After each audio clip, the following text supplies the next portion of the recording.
Assalamualaikum warahmatullahi wabarakatuh. Selamat pagi dan semangat pagi rekan-rekan semuanya. Perkenalkan, nama saya Nodiana, peserta Diklat Pengelolaan Hutan dan Hut Angkatan 2 tahun 2022 dari PT Merapi Lestari. Pada kesempatan pagi hari ini, saya dan tim akan memsimulasikan kegiatan penebangan di lokasi PT Merapi Lestari. Kegiatan penebangan adalah kegiatan memisahkan batang pohon dari tunggaknya, sehingga kegiatan-kegiatan penebangan selanjutnya dapat berjalan. Kegiatan penebangan terdapat beberapa aturan, meliputi yang pertama, teknik penebangan yang disesuaikan dengan masing-masing kondisi pohon sesuai dengan arah rebah yang sudah ditentukan. Kemudian yang kedua, pada areal yang curam diusahakan arah rebahnya yaitu menyerong ke samping lereng atau sesuai dengan arah kontur, sejajar dengan kontur. Yang ketiga, penebangan dilakukan serendah mungkin yaitu 50 cm dari permukaan tanah. Kemudian pada pohon berbanir, penebangan dilakukan setelah penghilangan banir. Dan yang terakhir yaitu pemasangan kode QR pada tunggak kayu, tunggak pohon, yaitu sesuai dengan nomor identitas yang terdapat dari pohon asalnya. Kegiatan mengawasi penebangan kayu berpedoman pada peraturan yang pertama yaitu Permen Tenaga Kerja dan Transmigrasi Nomor 1 Tahun 1978 tentang keselamatan dan kesehatan kerja dalam penebangan dan pengangkutan kayu serta aturan penggantinya. Yang kedua yaitu Permen LHK Nomor 8 Tahun 2021 tentang tata hutan dan penyusunan rancangan pengelolaan hutan dan pemanfaatan hutan di hutan lindung dan hutan produksi. Selanjutnya yaitu SOP tentang penebangan dan penyeradan, dan yang terakhir yaitu pedoman teknik pemanenan menggunakan reduced impact logging atau RIL. Yang selanjutnya adalah penyiapan regu kerja atau regu penebangan yang terdiri dari supervisor yang bertugas terlibat langsung dalam kegiatan pra perencanaan penebangan. Selanjutnya yaitu ada inspektur blok. Inspektur blok ini bertugas membantu kemajuan kegiatan penebangan dan penyeradan. Yang selanjutnya yaitu mandor. Mandor ini bertugas untuk memastikan bahwa hanya pekerja yang terpilih dan terlatih yang mengoperasikan alat-alat penebangan. Yang selanjutnya yaitu ada penebang.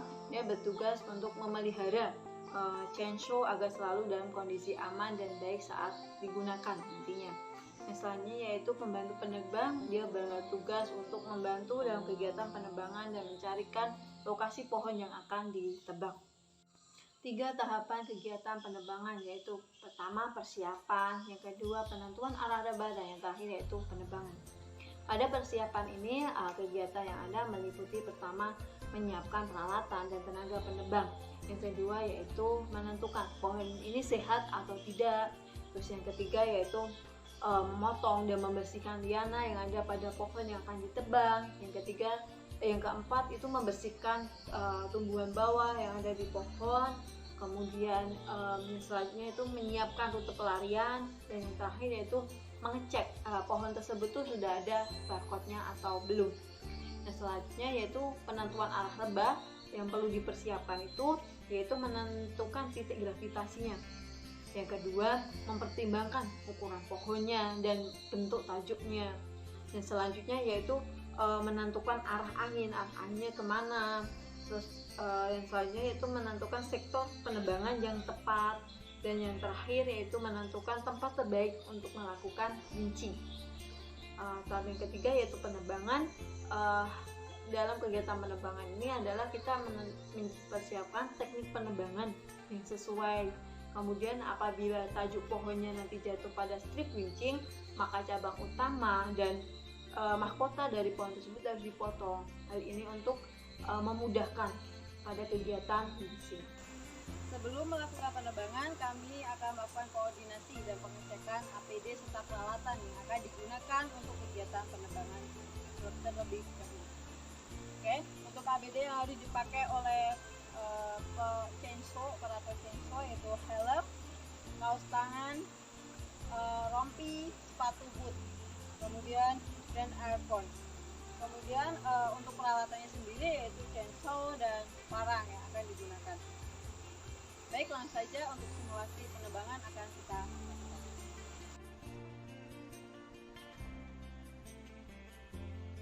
Penebangan meliputi beberapa hal. Yang pertama yaitu penebangan dimulai sesuai dengan urutan yang sudah direncanakan di atas peta. Yang kedua, memeriksa keadaan lokasi penebangan, penentuan arah rebah, kemudian persiapan tempat kerja, pembuatan jalur penyelamatan, dan pemberian peringatan.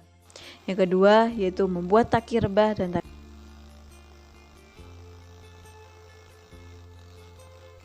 taki balas pada tunggal serendah mungkin, yaitu 50 cm dari permukaan tanah.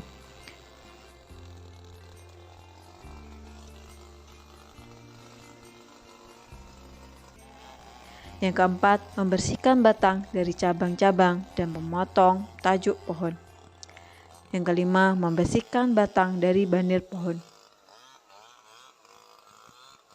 Yang keenam, pengukuran dan memotong batang sesuai dengan permintaan perusahaan.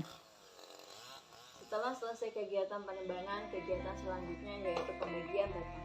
Pembagian batang adalah proses memotong bagian batang yang sudah direbahkan menjadi sortimen-sortimen sesuai yang dikehendaki sebagai persiapan untuk angkutan nilon. Tujuan dari pembagian batang ini yang pertama yaitu membuat sortimen sesuai dengan peruntukan. Yang kedua, memudahkan dalam pengangkutan. Dan ketiga, memperoleh nilai maksimum dari kayu yang dipanen. Prinsip dari pembagian batang ada 3, yaitu yang pertama, memperoleh kayu dengan nilai jual yang tinggi. Yang kedua, memperoleh batang selurus mungkin. Yang ketiga, mengalokasikan cacat batang yang dikorbankan.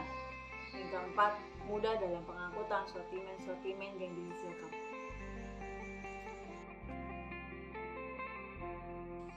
Selanjutnya yaitu memasang nomor pohon pada tungga dan pada ujung batang log. Selanjutnya yaitu membuat jalur wincing, dan yang terakhir menuju pohon lain yang akan dilakukan penebangan selanjutnya. Prosedur dari kegiatan pembagian batang yang pertama yaitu pembagian batang dilakukan di lokasi tebangan atau TPN. Yang kedua, pembagian batang dilakukan beberapa saat setelah pohonnya rebah. Hal ini karena cabang-cabang dari pohon yang ditebang akan merusak tajuk di sekitarnya. Yang ketiga yaitu pemotongan ujung batang utama sedekat mungkin dengan cabang pertama. Hal ini untuk memaksimalkan efisiensi pemanfaatan pohon. Dan yang terakhir yaitu pemasangan label QL kode pada setiap sortimen-sortimen kayu yang akan dimanfaatkan dengan nomor identitas yang diberikan itu sama dengan QR kode dari pohon asalnya. Dan yang paling terpenting dari semua kegiatan penebangan yaitu mendokumentasikan dan melaporkan setiap kegiatan penebangan. Untuk laporan dan dokumentasinya pada kegiatan penebangan dan pembagian batang itu setiap perusahaan itu berbeda-beda dan diatur dari SOP penebangan dari perusahaan tersebut. Setelah selesai dilakukannya kegiatan penebangan, hal yang paling penting dilakukan yaitu mendokumentasikan setiap kegiatan penebangan yang sudah selesai. Kegiatan yang dilakukan yaitu pertama, operator chainsaw harus membuat laporan harian kepada mandor yaitu dengan menyerahkan label merah setiap masing-masing pohon yang telah ditebang. Yang kedua, operator chainsaw memberikan tanda pohon yang telah ditebang di atas peta sebaran pohon. Kemudian yang ketiga yaitu membuat berita acara pemeriksaan dan evaluasi setiap peta yang sudah selesai dilakukan penebangan dan setelah selesai dilakukan pengecekan oleh mandor. Ya, simulasi kegiatan menguasai penebangan kayu semoga bermanfaat untuk rekan-rekan semuanya. Salam rimba, salam lestari Indonesia Jaya. Assalamualaikum warahmatullahi wabarakatuh.